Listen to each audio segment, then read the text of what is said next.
There's a story that I love. Well, Scott Peck, he wrote this book called The Road Less Traveled.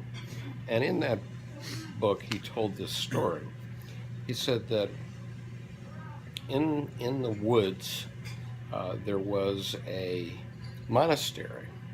And the monastery was getting all overgrown with ivy, and it was just falling into disrepair and so on. And it was getting so bad that there were only 5 monks left in the monastery.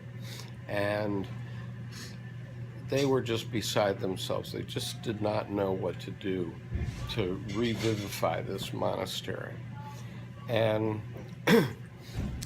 but they knew that there was a rabbi who came to a hermitage in the woods nearby and did meditation in the woods. And so they agreed that one of their number would go and visit with the rabbi and see what he had to say. And so he went out, one of them went out to the rabbi, and the rabbi says, "Well, I don't know what you're going to do about your monastery," but he said, "But did you know that one of you is the Messiah?" And the monk that was there said, "No, I didn't know that." "Really? Or one of us is the Messiah?" And the rabbi says, "Yes, one of you is the Messiah, but I don't know which one." And so the monk came back to the monastery and he told the story to his 4 brothers, and he said, "We don't know which one it is, but one of us is the Messiah." And so after that, the monks began to treat each other differently, and perhaps more respectfully. And they started to take a greater interest in their gardening, and so they cut away some of the ivy and started to make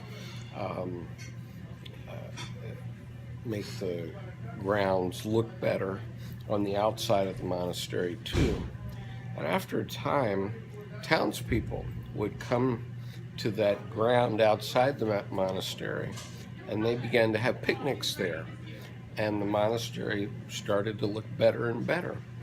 And before long, then young men came to the monastery from the town, having had picnics at the monastery, and wanted to become brothers.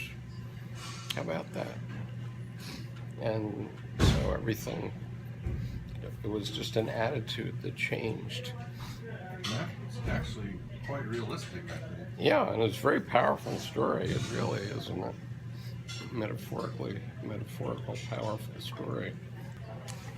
In terms of this balance, go back to a couple of these verses from Both Sides Now, where Joni Mitchell's saying, "But now old friends are acting strange. They shake their heads, they say I've changed. Well, something's lost, but something's gained in living every day. I've looked at life from both sides now, from win and lose, and still somehow it's life's illusions I recall. I really don't know life at all. I've looked at life from both sides now, from up and down, and still somehow it's life's illusions I recall. I really don't know life at all." I know that's weird. But that's a pretty powerful idea.